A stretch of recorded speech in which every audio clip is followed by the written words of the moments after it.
married men, to my married men out there, and taken men as well, all right? When you hug another woman that is not your partner, are you doing full body hug? And the hand on the waist? Bruh, the hand on the waist, are you able to walk back to your partner, to your boo thing, without having your head completely removed from your body? Those photos in that moment was weird.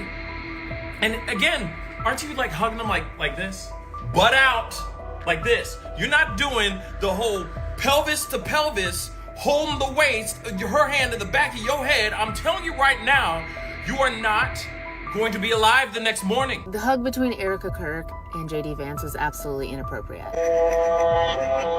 If you're someone who's in a committed relationship, you do not caress anyone but your partner like that. So would you caress your brother, your dad, your uncle, your stepdad, any family? Would you caress them like that when you gave him a heartwarming hug? Most people would say no. I know there's people out there who would say yes, but there's always going to be freaks. That is a hug that you give someone that you lay in bed with, someone that you're close with. The narrative is that this is his grandfather's rifle from World War I and doesn't have a serial code. Okay. Interesting. Okay. Why? Wait. Why are you using such an old gun? There's a saying, when the devil ignores you, then you know you're doing something wrong. Wait a minute, I'm not done now. You know, the devil goes, oh no, leave him alone. Man, he's my favorite. Don't you bother him. Yeah. Conversely, when the devil comes at you, maybe it's because you're trying to do something right. It started like a whisper, quiet, unbelievable, and far too shocking to be true. One podcast, one single sentence, and suddenly Joe Rogan, the man whose voice can move millions, had cracked open a secret that no one, not even the most dedicated internet detectives, saw coming. His words weren't casual or funny this time. They were heavy, delivered with the kind of tone that makes a recording studio go completely silent. Sometimes grief connects people in ways outsiders can't understand, he said. A simple, empathetic statement, right? But in that one line, his listeners heard something else entirely. An implication, a hidden secret, a confession wrapped inside a carefully chosen shell of sympathy. That cryptic comment was about Charlie Kirk's widow, Erika Kirk. And in that moment, Rogan didn't just start a rumor. He lit a fuse. The crypt spread across the internet faster than a wildfire in a dry forest. Within minutes, Joe Rogan Charlie Kirk Widow was trending on every major platform. Podcast fans rewound the moment again and again, studying every blink, every micro expression, every pause. On Reddit, a thread titled, "What Does Joe Rogan Know?" exploded with theories. That's the other thing. They said that he took it apart and then put it back together again. Shut up. Do you know how much time it would take to do that if you were highly skilled? To disassemble a gun. To disassemble a rifle so that you can get it in a backpack. And by the way, not gonna fit. Not gonna fit in a backpack. And then somehow or another reconnects it once he gets off the roof? What? What's that about? Is that what they pitched, huh? Yeah. And then he's supposed to get it in that stupid backpack. It's literally, it makes no sense. And the elevator music was a nice touch, by the way. Yeah. So this is just a narrative, right? Yeah. We watch a guy jump off the roof, and then we supposedly find this rifle.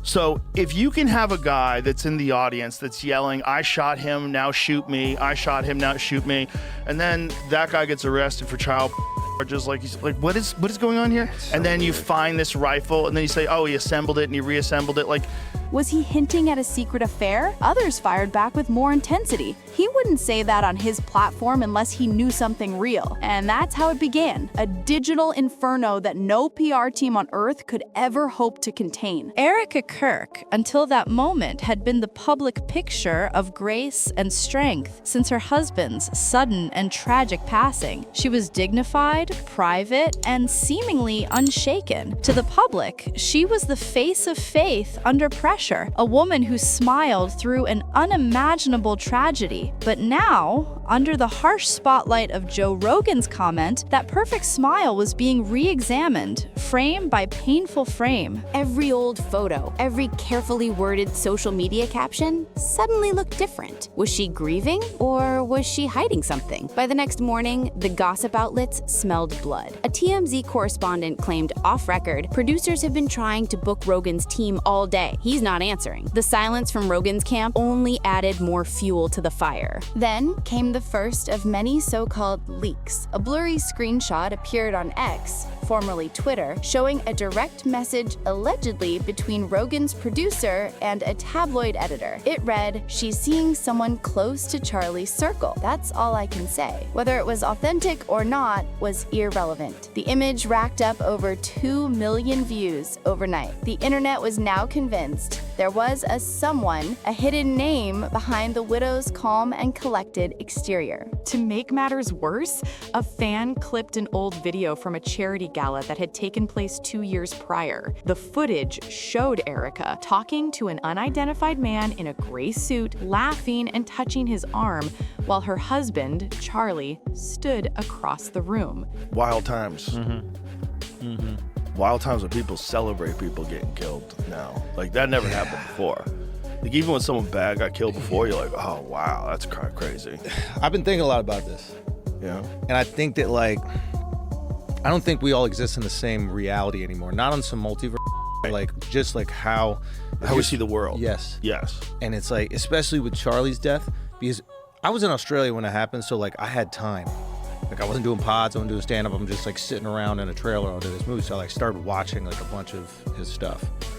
The fan slowed the footage to half speed and added a dramatic caption. The body language never lies. Within hours, the video had 5 million views and spawned an endless stream of reaction videos. Reporters and bloggers flooded Rogan's management with emails and calls. The response was a wall of silence. Not a single clarification, not a denial, nothing. And that silence became gasoline. The public has learned one thing about Joe Rogan over the years. When he doesn't deny something, people assume it's true. Meanwhile, inside the conservative media bubble where the Kirks were royalty, chaos was brewing. A host from a rival podcast said live on air, "Look, I respect Joe, but he crossed a line here. You don't bring up a widow's private life." Others defended him, arguing he didn't accuse her of anything. He just spoke a difficult truth. The moral lines blurred almost instantly. Then, an alleged friend of Erika's gave an anonymous interview to a minor YouTube channel, her voice disguised and her face blurred. "She's been so lonely," the voice said softly. "People think she's moved on too fast, but she's just trying to survive." The clip went viral. Viewers flooded the comments, trying to identify the speaker. Whether the interview was staged or genuine, its emotional tone hooked everyone even deeper into the drama. By the third day, major news networks, who had initially ignored the story as internet gossip, could no longer avoid it. One headline screamed,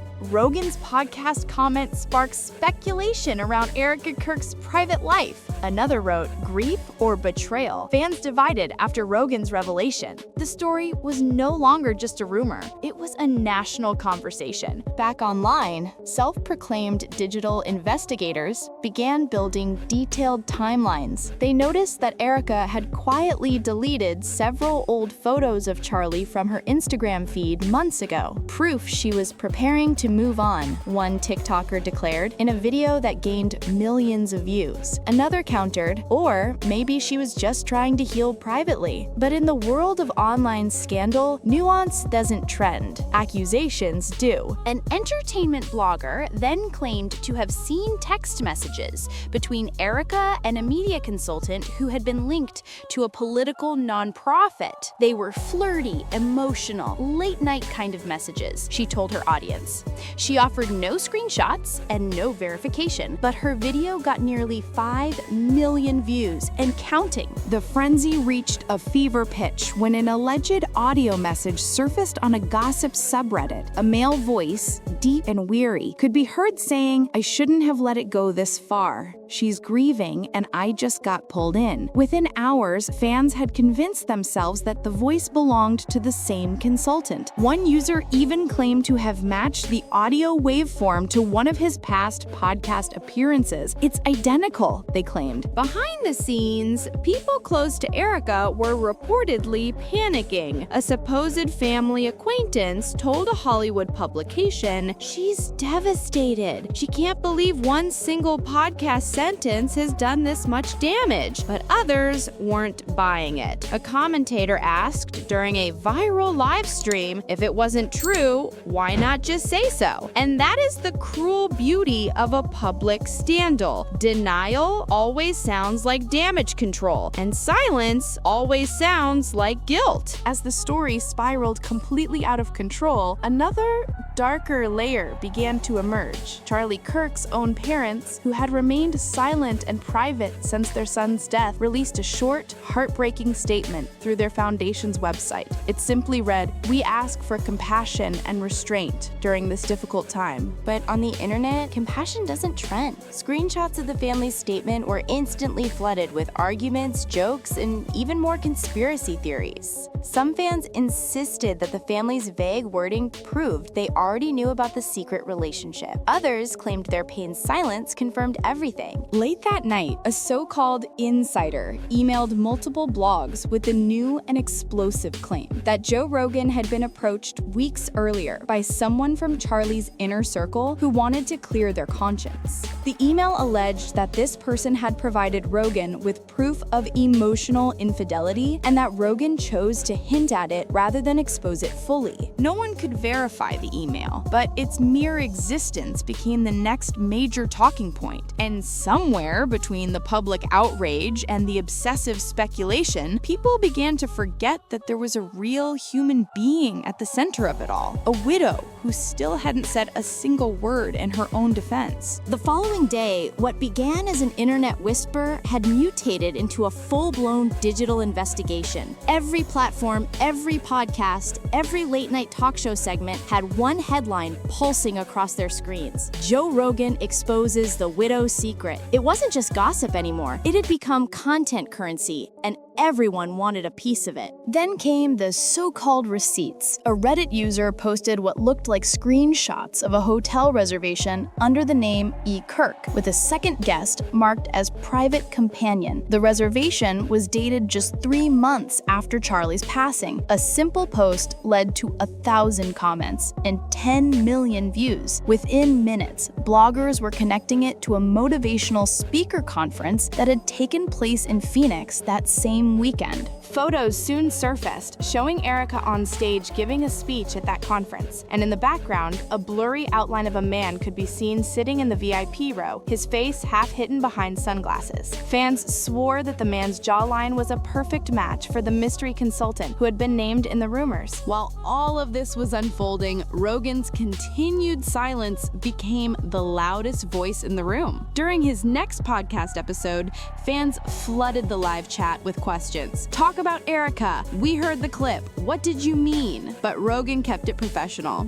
deflecting every question with dry humor, never once acknowledging the firestorm he had created. Then, something completely unexpected happened. A guest on that very episode, an ex-FBI profiler promoting a book on digital deceit, joked mid-conversation, "You'd be surprised how many public figures hide their grief behind new relationships." In that split second, viewers noticed Rogan's smirk froze. That half second of a reaction was clipped instantly. "He blinked when she said it," one TikTok caption read, and that blink became the new evidence. The so-called mystery man was finally given a name. A fringe news site published an exclusive, claiming the consultant's identity was Mark Ellison, a 37-year-old communication strategist who had once worked with Charlie Kirk's foundation. They included a side-by-side photo comparison and a leaked email chain supposedly showing Mark arranging travel accommodations for Mrs. K.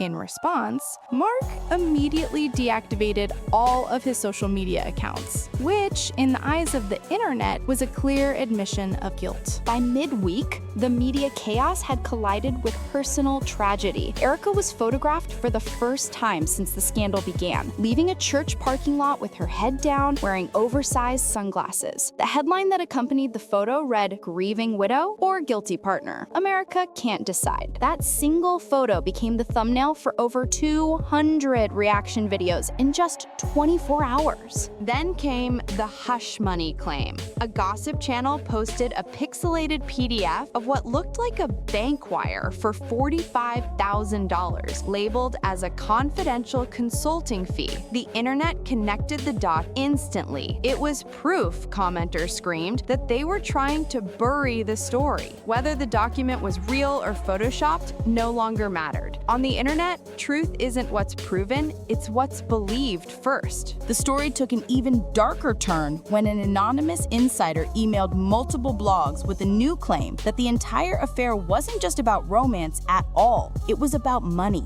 The poster alleged that Erika and the supposed mystery man, Mark Ellison, were tied to a consulting firm that had quietly received large donations from a Kirk-affiliated nonprofit after Charlie's death. The implication was sickening. Their emotional support for each other might not have been the only connection. Suddenly, the narrative shifted from a secret affair to a potential financial scandal. News headlines evolved overnight. Rogan's comment accidentally uncovers possible charity misuse, one political journalist tweeted. But before anyone could verify this new angle, even more chaos struck. An alleged deleted voicemail, supposedly left by Erika, surfaced online. In it, a voice sounding fragile and scared whispered, "I just need to be left alone. Please stop calling." By now, the timeline of this scandal looks like a crime scene. Day 1, Joe drops the bomb. Day 2, the leak starts spreading. Day 3, the anonymous friend interview airs. Day 4, the family releases their statement. Day 5, the financial rumors hit. And by day 6, the entire digital ecosystem revolved around one woman's silence and one man's single cryptic sentence.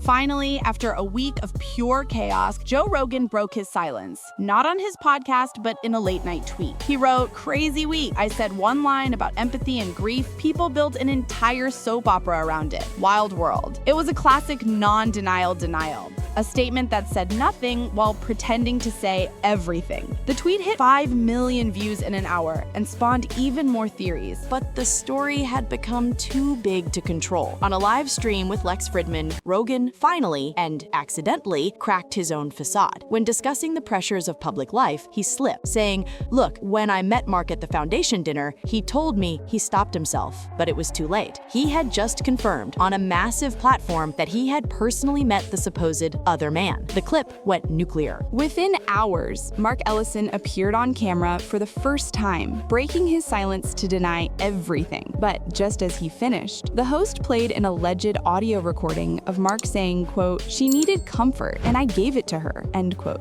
His jaw tightened. He denied it again, but the damage was irreversible. The headline wrote itself, quote, "He gave her comfort." In the end, Rogan released an uncharacteristic apology on his own show. "Look, this story's gotten ugly," he began, his voice tired. "If my words caused pain, I'm sorry. I was trying to talk about compassion, not accusation." But the apology only split the world in half. His supporters praised his maturity, while his critics called it a legal strategy to avoid a lawsuit. Then came the final, unbelievable twist. A well-known documentary streamer announced a new special titled The Rogan Revelation, the scandal that broke the internet. The trailer used dramatic lighting, slow-motion clips, and a narrator whispering, "Behind every secret is a signal." Fans lost their minds. Was this real? Was Rogan involved? Had he sold the rights to the story? And yet, the clip that started it all still lives online, endlessly replayed, recaptioned, and remonetized. In the end, that is the cruel miracle of the internet. Nothing ever really dies. Every pause, every blink, every rumor becomes a permanent part of the story. Joe Rogan never meant to destroy anyone, but one misplaced sentence proved that in a world world addicted to exposure, even empathy can sound like an accusation. So now we are left with a single truth, or maybe 1,000 different versions of it. One podcast host, one widow, and one sentence that set the entire digital world on fire. What started as curiosity became chaos. What started as empathy became entertainment. And in the middle of it all, a woman who never asked to be famous had her private grief auctioned off to the highest bidder. But that is the price of living in an age where silence is always suspicious.